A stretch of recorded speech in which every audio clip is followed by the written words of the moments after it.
Hello again. Here we go again. I feel like I'm in like perpetual Groundhog Day, but still hanging in there at the same weight, still doing the same thing. I've been talking about different kinds of diets and how I have the knowledge of how to lose 100 pounds, and it's just a matter of which one am I going to do and how am I going to do it.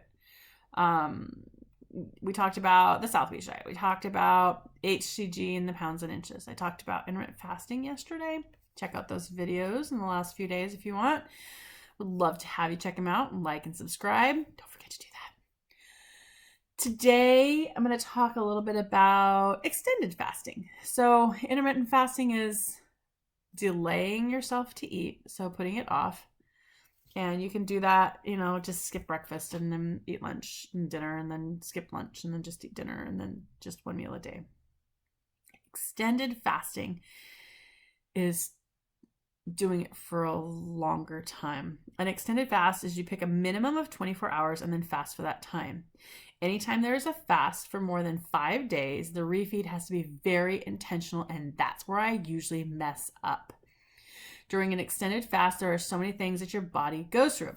I made several different videos talking about all the different steps and stages of intermittent fasting and ketosis and all the metabolic things that your body goes through. Go check that out. I'll put a link somewhere.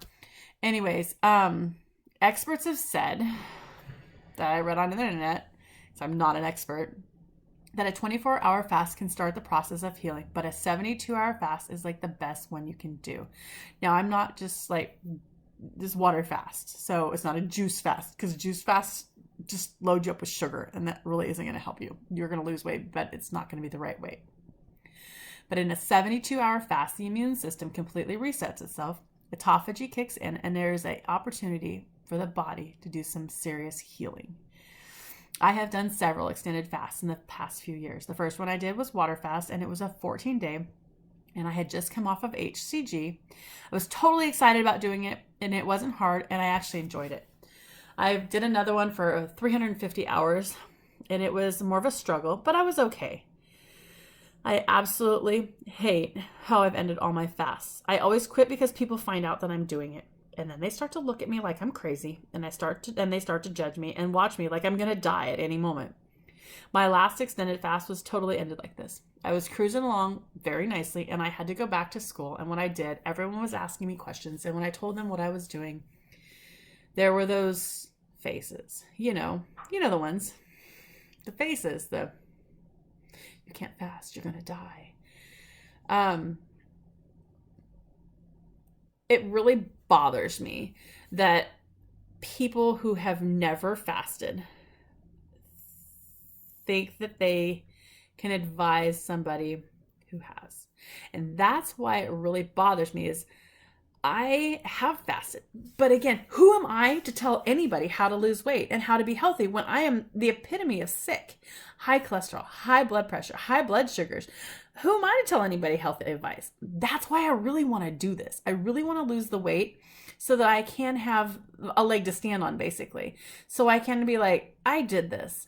I'm healthy now. I'm ready to roll. I'm ready to be that grandma. Yeah, I'm a grandma. I have 3 grandkids and 2 more on the way. I'm a grandma. I'm 45 and I'm a grandma.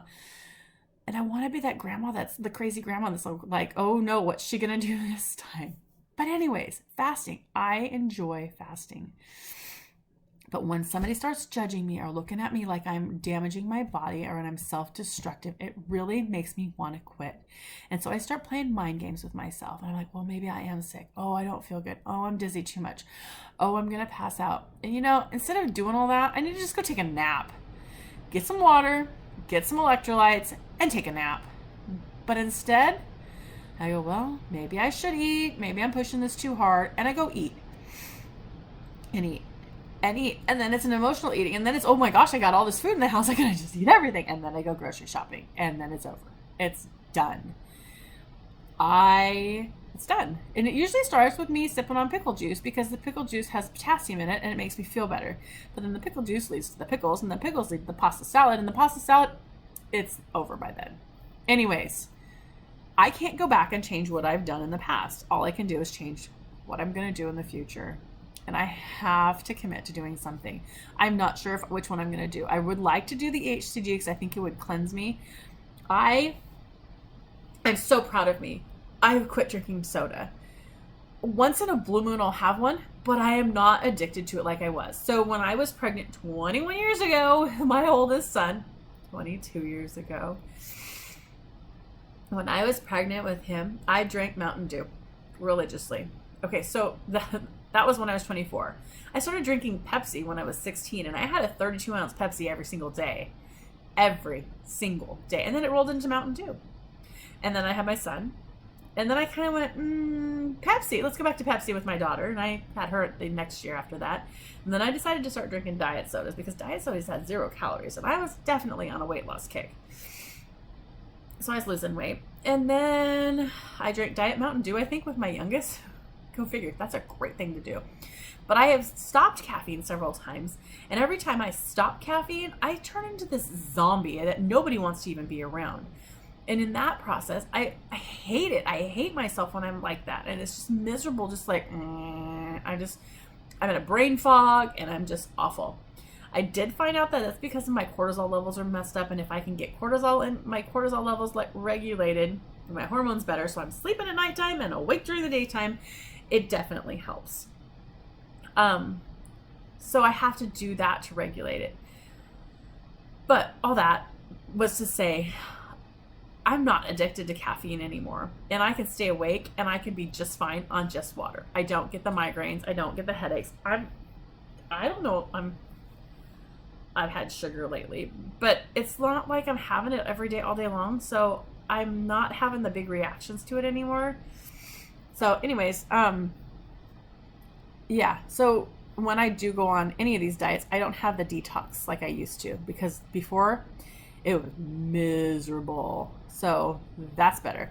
I do need to find a really good electrolyte. I know that Gavin says, I think it's Peel, might be Spice. One of Gavin from the Interstellar Plan, Google it. He's amazing.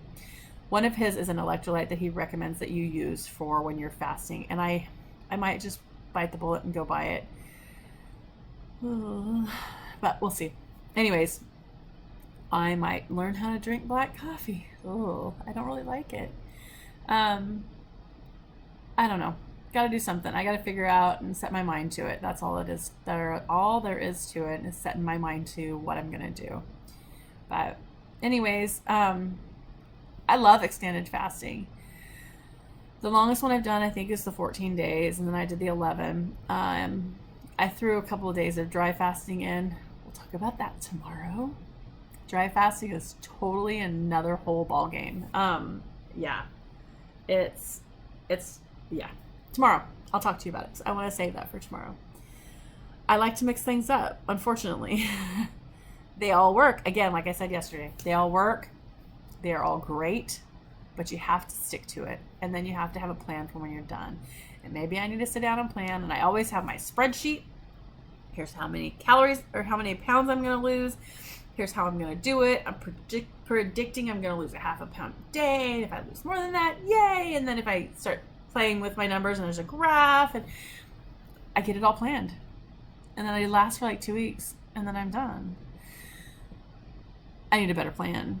So I need one that's going to last for longer than that. But anyways, I need to find a good electrolyte that I can use and it won't knock me out of ketosis and interrupt my fast. I need, I think I could fast longer with that. With the HCG, it allows you to eat the foods. And with those foods, it allows you not to need the electrolytes because you're still getting nutrition in that 500 calories. I'm going to make a grocery list of the proper foods to eat. So I'm going to get me some more broccoli, even though it's not on the HCG diet, but I'm going to use broccoli because that's what I always use. Broccoli. I like hamburger patties. I cut them in half and only eat a half a patty. So I'll do broccoli and a hamburger patty every meal. And I'm great. Or chicken breast and broccoli. Or green beans, I don't like, but I'll eat them. Cucumbers work for me. I like them. And I love cottage cheese, so you can do a half a cup of cottage cheese as your protein. There's options. Again, I don't know what I'm going to do. But here's another one, extended fasting. Maybe that's the way to go. 40 days, it's that magic number. I really want to do a water fast for 40 days, but I have to get an electrolyte that's going to help me do it.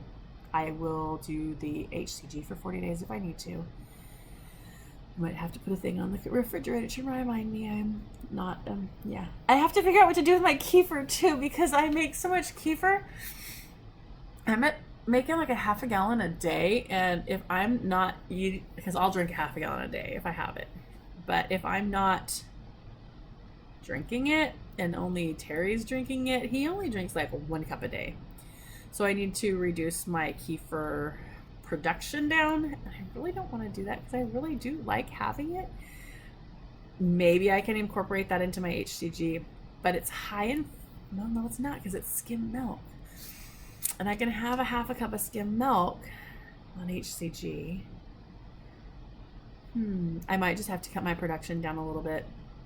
I wish I could find somebody that would want to buy it as I produced it, but haven't gotten there yet. Again, if you would like HCG, let me know. Hit me up. I have a few little frozen packets of it that I've put away that are ready to be mailed, ready to go. If you're local, let me know and I'll hook you up.